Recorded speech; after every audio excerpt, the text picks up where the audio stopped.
بسم اللہ الرحمن الرحیم نحمدہ ونصلی علی رسول الکریم۔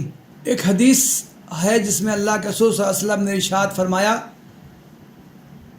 خیرکم خیرکم لأہلہ وانا خیرکم لأہلی۔ تم میں سب سے اچھا انسان وہ ہے جس کا سلوک اس کے گھر والوں کے ساتھ سب سے اچھا ہو، اور میں گھر والوں کے ساتھ سلوک کے معاملے میں تم میں سب سے اچھا انسان ہوں۔ یہ حدیث جامع ترمذی، سنن ابن ماجہ اور حدیث کی دوسری کتابوں میں آئی۔ یہ حدیث ایک انتہائی اہم پہلو پر روشنی ڈالتی، اور وہ یہ ہے کہ انسان کا رویہ اس کے گھر والوں کے ساتھ اور خاص طور سے اس کی بیوی کے ساتھ کیسا ہونا چاہیے۔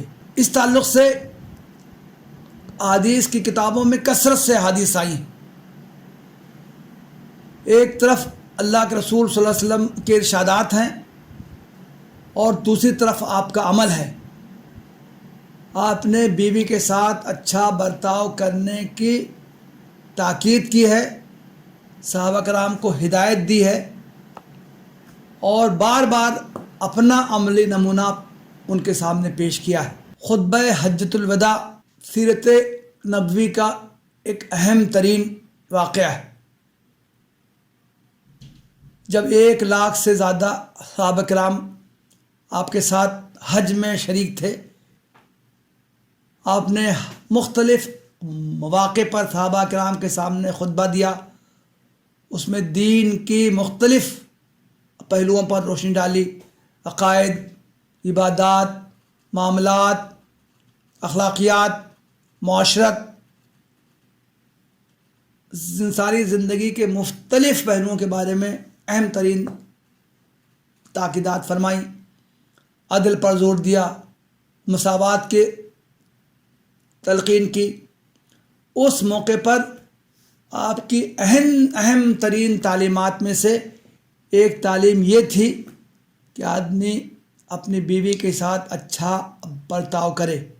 آپ صلی اللہ علیہ وسلم نے فرمایا، اتقوا اللہ فی النساء، عورتوں کے بارے میں اللہ سے ڈرو، فإنہن امان عندکم، وہ تو اپنا گھر بار چھوڑ کے تمہارے پاس آئی ہیں، ان کی حیثیت تو تمہارے پاس قیدیوں جیسی۔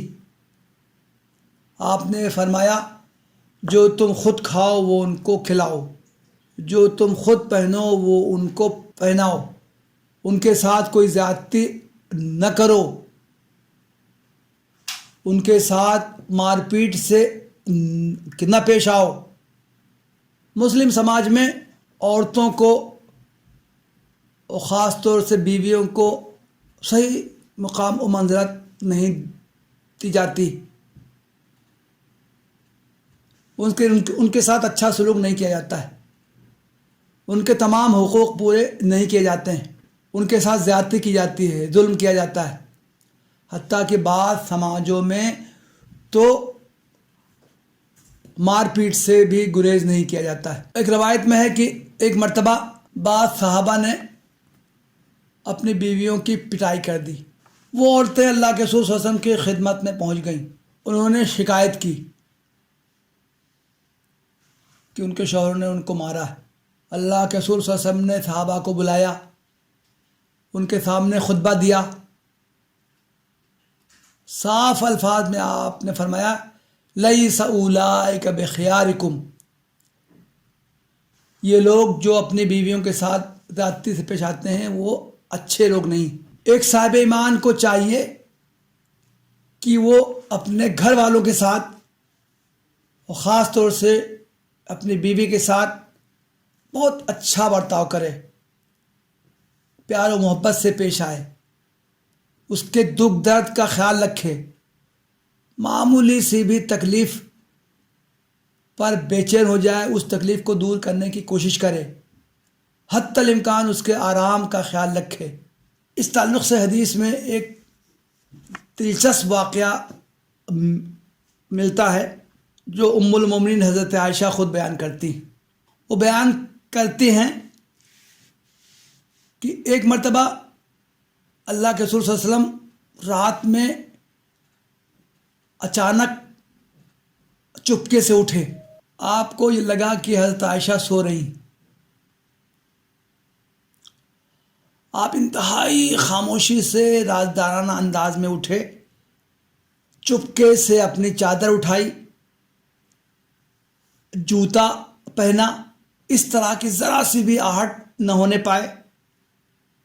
دھیرے سے دروازہ کھولا، باہر نکلے، اتنی ہی آہستگی سے دروازہ بند کیا اور جنت البقیع کی طرف روانہ ہو گئے. یہ میں واضح کر دوں کہ یہ وہ واقعہ نہیں ہے جو شب برات کے موقع پر اللہ کے رسول صلی اللہ علیہ وسلم کے جنت البقیع کی طرف جانے کے سلسلے میں ملتا. صحیح مسلم میں یہ واقعہ بیان کیا گیا ہے. شب برات کے موقع پر جنت البقیع اللہ کے وسلم کے جانے کا واقعہ جن روایتوں میں آیا ہے وہ روایتیں کمزور ہیں. یہ واقعہ کسی دوسرے موقع پر ہے اور اس صحیح حدیث سے ثابت ہے. صحیح مسلم اور سنن نسائی اور دوسری کتابوں میں اس کا تذکرہ ہے. ام المومنین حضرت عائشہ نے اس کو بہت تفصیل سے بیان کیا ہے. چنانچہ وہ خود آگے یہ بیان کرتی ہیں کہ میں نے دیکھا کہ جب میری آنکھ کھلی میں نے دیکھا کہ اللہ کے وسلم تو غائب ہیں، یہاں ہیں نہیں. میں آپ کو تلاش کرنے کے لیے رات میں نکل پڑی.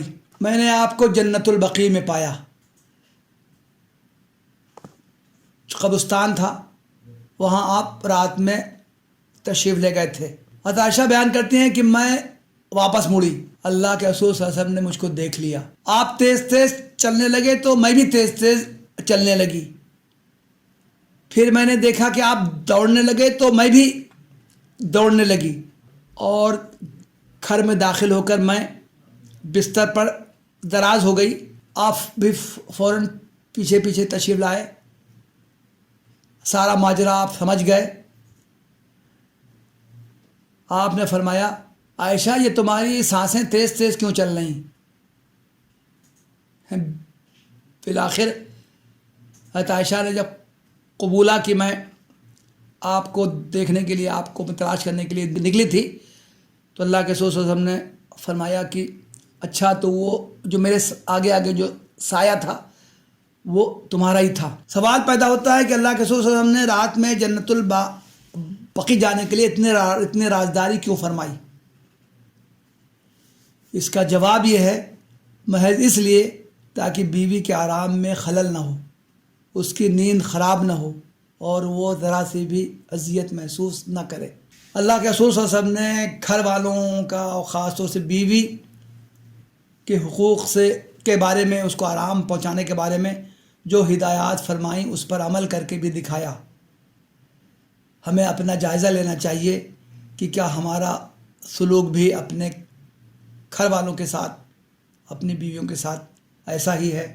وآخر دعوانا ان الحمد للہ رب العالمین.